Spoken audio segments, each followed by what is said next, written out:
de l'écho sur BFM Business. Notre invité Cyril Chabagnier, président de la CFTC. Bonsoir Cyril Chabagnier, merci d'être avec nous parce que vous étiez déjà parti, donc on vous a récupéré sur le fil. Et pour cause, la CFTC a dit qu'il était contre le pass vaccinal et le pass sanitaire dans les entreprises. Donc vous avez été entendu pour l'instant. Mais là, lorsqu'on a écouté Elisabeth Borne ce matin ou Olivier Véran sur BFM TV, on a compris qu'éventuellement un amendement pourrait faire revenir par la fenêtre cette question du pass sanitaire au sein des entreprises. Est-ce que ça vous inquiète? C'est pas que ça nous inquiète, mais en tout cas, nous ne sommes pas favorables au pass sanitaire en entreprise.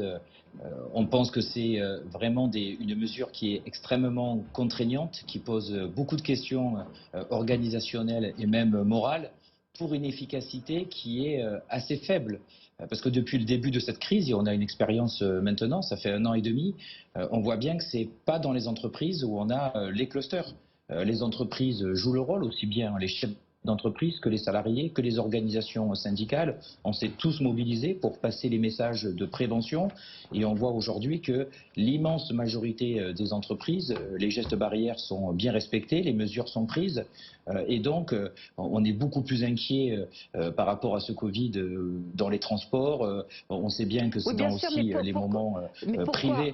Cyril Chabagnier, pourquoi être contre ce pass sanitaire dans les entreprises ?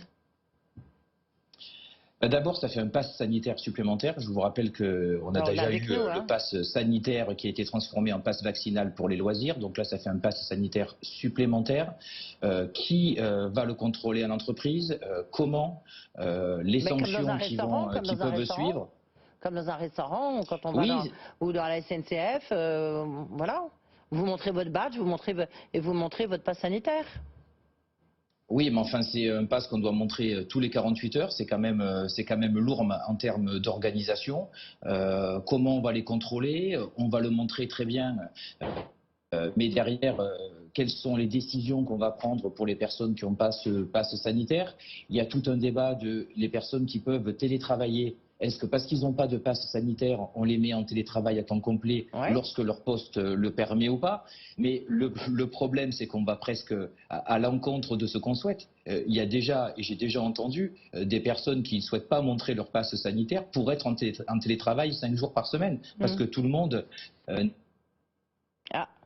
Voilà, là on n'a pas le pass sanitaire, mais on espère retrouver un peu votre voix. Cyril Chabagnier, on va peut-être vous prendre par téléphone, petit problème. Ça y est, vous nous écoutez, c'est bon? Ça y est, c'est bon? Oui. Vous êtes revenu avec nous, très bien.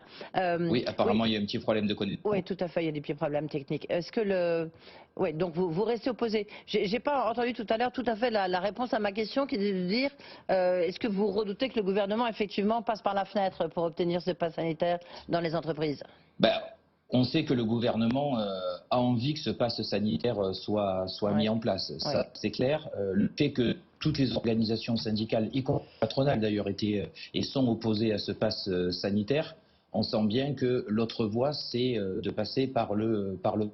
Par un amendement. Donc on sait aujourd'hui qu'il y a par un amendement. Donc on sait aujourd'hui qu'il y a encore cette possibilité que le pass sanitaire en entreprise arrive. Mais vous savez, compliqué avec ça, c'est que, et d'ailleurs le ministre de la Santé l'a dit, c'est on rajoute des mesures pour aller vers une sorte d'obligation vaccinale.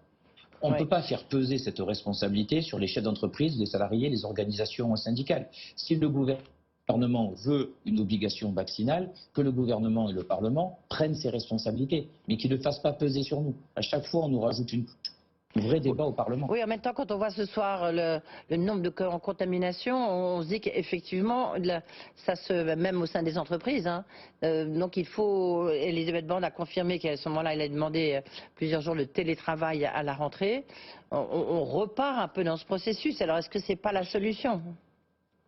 On repart un peu dans ce processus. Vous savez qu'il y avait une incitation pour faire 2 à 3 jours de télétravail. Les organisations syndicales, à la réunion de lundi avec Madame Borne, ont dit que ça serait peut-être bien de passer à 3 jours minimum, voire 4 pour les entreprises dans lesquelles c'est possible. Vous savez qu'on est opposé à 5 jours en temps complet parce que ça crée des tas de petits et d'isolement des salariés. Et on a vu qu'il y avait beaucoup de burn-out suite à ça. Mais 3 ou 4 jours de télétravail, c'est quelque chose qui est une bonne solution, par exemple, pour les entreprises. éviter la contamination. Et ça évite surtout la circulation des personnes. Et on sait que l'un des plus gros facteurs, c'est les transports. C'est pas souvent quand le salarié arrive sur son lieu de travail, parce que les protections sont mises. Mais c'est tout le moment entre le fait qu'il arrive au travail, c'est là où les contaminations sont les plus importantes. Donc le télétravail est une bonne solution. Oui, c'est une bonne solution et c'est là où peut-être que le pass sanitaire peut être aussi une bonne solution parce que comme vous dites, on arrive à son travail en ayant pris le train, le RER, le bus, des transports en commun et ben, c'est là où peut-être on peut avoir une barrière sanitaire. Oui, et on se rend compte que le taux de fréquentation des transports en commun est revenu quasiment à la normale. Or, il y a moins de métro qu'auparavant, donc il y a toute cette question à poser. On peut aussi remettre sur la table peut-être des jauges pour certains événements. Le fait qu'en entreprise, il y ait un maximum de personnes qui soient en bureau isolé quand c'est possible, qu'il n'y ait jamais plus de 50% des effectifs dans l'entreprise.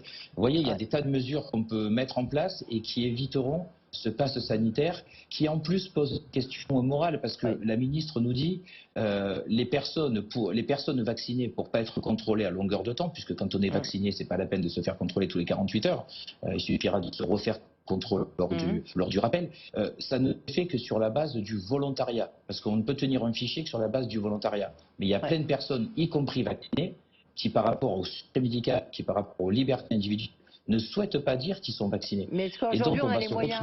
Vous avez raison évidemment sur les grands principes. Mais on va se retrouver à devoir contrôler 100% des effectifs en entreprise tous les 48 heures. Alors quand une entreprise de 20 personnes, c'est peut-être gérable. Quand il y a une entreprise de 500 personnes, enfin, vous vous rendez compte, c'est quand même très très compliqué pour une efficacité qui reste à démontrer aujourd'hui. Je pense à la TC qui est notre solution. Ah, c'est le vaccin que vous considérez peut-être avoir un... Effectivement, on peut se poser si déjà on parle de la 4e dose. Écoutez, si ça va finir par s'avérer quelque chose. Oui.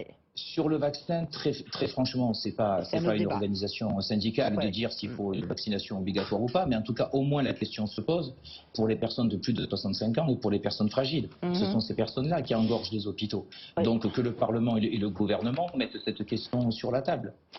Toute dernière question, il nous reste 30 secondes et pourtant ça pour le coup c'est plutôt une nouvelle réjouissante. La direction des grandes entreprises anticipe des NAO, donc des discussions salariales compliquées, tendues, du fait de la volée de l'inflation, mais en même temps on voit qu'il y a déjà justement des accords qui ont été signés et vous le savez mieux que moi chez Auchan, ça va dans le bon sens? Ça va dans le bon sens. Ça fait longtemps qu'on demande des revalorisations de salaire. Vous savez qu'on avait demandé un coup de pouce au SMIC qui n'a pas été accordé. Aujourd'hui, les entreprises disent que leurs carnets de commandes sont pleins. Nous disent aussi qu'ils ont parfois du mal à recruter. Et forcément, on le met en relation avec les conditions de travail et les salaires. Donc on sent qu'aujourd'hui, il y a des possibilités. En tout cas, les négociations sont ouvertes. On arrive à discuter. Et dans un certain nombre de secteurs, on arrive à avoir des augmentations qui peuvent être conséquentes, mais qui sont atténuées aussi par le fait que l'inflation est importante. Donc il faut toujours mettre l'augmentation et l'inflation en rapport. Donc plus optimiste là-dessus. Merci beaucoup Cyril Chabagnier. Rendez-vous à la rentrée, au 3 janvier, pour voir si effectivement... Écoutez, merci à vous et puis de très bonnes fêtes à l'équipe de BFM Business et à tous les Français qui nous écoutent. Merci beaucoup. Cyril Chabagnier, président de la CFTC. Voilà, c'est la fin de ce grand journal de l'Écho. On se retrouve demain.